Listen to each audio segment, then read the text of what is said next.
Dalam nama Bapa dan Putra dan Roh Kudus. Amin. Allah Bapa yang Maha Pengasih, pandangan-Mu tercurah pada setiap orang yang remuk redam hatinya. Kami percaya akan belas kasih dan kepedulian-Mu, maka kami hanya padamu kami terus berharap akan belas kasihan-Mu juga kepada kami yang lemah ini. Allah Bapa yang Maha Baik,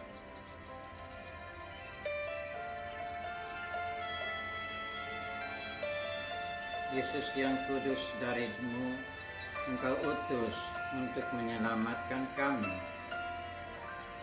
Maka dengan mengenal ajarannya, kami mengenal pribadinya dan mengenal Engkau, satu-satunya Allah yang patut kami sembah.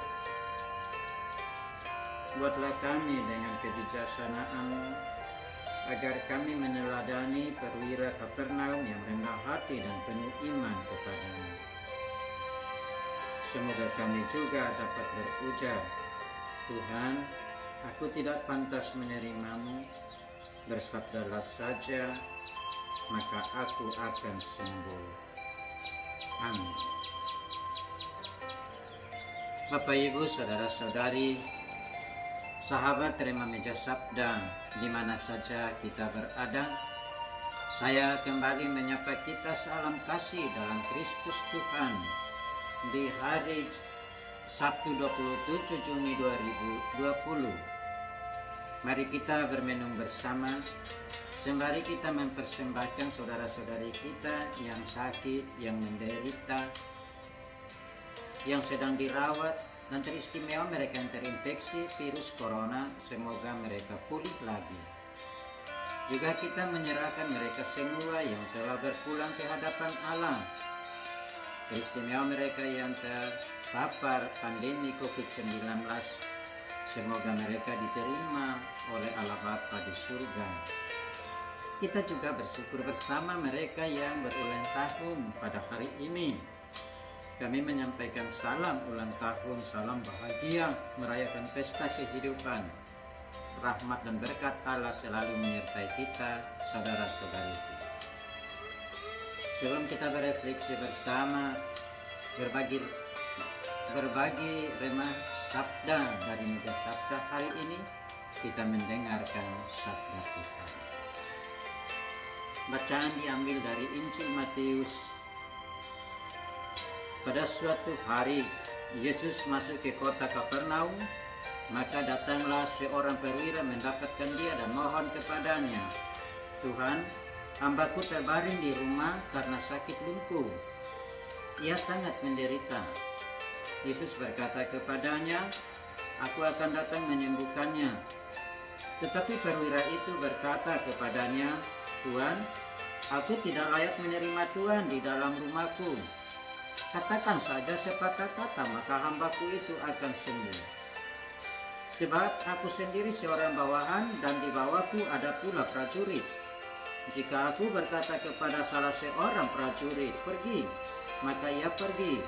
Dan kepada seorang lagi datang, maka ia datang. Ataupun kepada hambaku, kerjakan ini, maka ia mengerjakannya. Mendengar hal itu, Yesus heran dan berkata kepada mereka yang mengikutinya, aku berkata kepadamu, sesungguhnya iman sebesar ini tidak pernah aku jumpai pada seorang pun di antara orang Israel. Aku berkata kepadamu, banyak orang akan datang dari timur dan barat dan duduk makan bersama dengan Abraham, Isa dan Yakub di dalam kerajaan surga. Sedangkan anak-anak kerajaan itu sendiri akan dicampakkan ke dalam kegelapan yang paling gelap. Di sanalah akan terdapat ratap dan petak gigi. Lalu Yesus berkata kepada perwira itu, pulanglah dan jadilah kepadamu seperti yang engkau percaya. Maka pada saat itu juga sembuhlah hambanya. Setibanya di rumah Petrus, Yesus pun melihat ibu mertua Petrus terbaring karena sakit demam. Maka dipegangnya tangan wanita itu, lalu lenyaplah demamnya. Wanita itu lalu bangun dan melayani Yesus. Menjelang malam dibawalah kepada Yesus banyak orang yang kerasukan setan, dan dengan sepatah kata Yesus mengusir roh-roh itu dan menyembuhkan orang-orang yang menderita sakit. Hal itu terjadi supaya genaplah sabda yang disampaikan oleh Nabi Yesaya. Dialah yang memikul kelemahan kita dan menanggung penyakit kita. Demikianlah Injil Tuhan. Terpujilah Kristus. Bapak Ibu Saudara-saudari, saya mengajak kita untuk berefleksi bersama dengan melihat bahwa beriman berarti kita percaya bahwa hanya pada Allah ada kuasa pemulihan hidup. Penderitaan Israel dalam meja sabda bacaan pertama hari ini nampak begitu memilukan. Tidak ada harapan untuk bangkit. Bait Allah hancur, padahal bait Allah adalah pusat kekuatan dan kekudusan umat pilihan. Maka dalam situasi seperti itu, tidak ada cara lain selain berteriak atau memohon kepada Allah agar Ia mencurahkan pertolongannya. Dan teriak kita minta tolong kepada Yahweh itu mesti dilandasi oleh iman yang mendalam. Iman yang mendalam inilah yang ditunjukkan oleh sang perwira Kapernaum yang datang kepada Yesus pada hari ini. Kristus berkuasa bukan saja untuk menyembuhkan badan, tetapi juga memulihkan harga diri dan martabat orang yang terbuka kepadanya. Kita bisa lihat kemarin yang menyembuhkan si kusta. Seusai mentahirkan badan dan jiwanya, Yesus menunjukkan jalan pemulihan status sosialnya. Pergilah dan perlihatkanlah, persembahkanlah kepada imam apa yang dikatakan Musa, kata Yesus. Hari ini hamba seorang kafir dan ibu mertua Petrus juga mengalami sentuhan yang sama. Yesus tidak menilai mereka berdasarkan keadaan tubuh, bangsa, atau kedudukannya. Yesus penting baginya adalah menjadikan orang bernilai. Sikap, tindakan, dan iman perwira Romawi ini mengagumkan.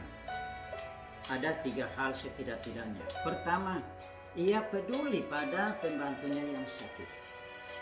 Kedua, ia berani melawan arus adat istiadat Yahudi yang melarang orang bukan Yahudi untuk bergaul dan dekat dengan orang Yahudi.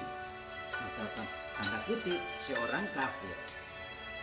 Yang ketiga, ia menempatkan Yesus sebagai yang penuh wibawa, penuh kuasa, dan pertolongannya pasti. Dan bagi Yesus, keyakinannya ini, keyakinan sang perwira ini menunjukkan imannya yang hidup. Bagi Yesus, ini sikap dan rasa solidaritas kemanusiaan sekaligus sikap iman yang tinggi. Melihat kenyataan Injil ini, cerita kisah hidup ini, baiklah kita juga belajar untuk mempercayakan seluruh hidup kita kepada Allah. Ya Tuhan, saya tidak pantas Tuhan datang kepada saya. Tapi katakan saja sepatah kata, maka saya akan sembuh. Allah menolong kita. Amin.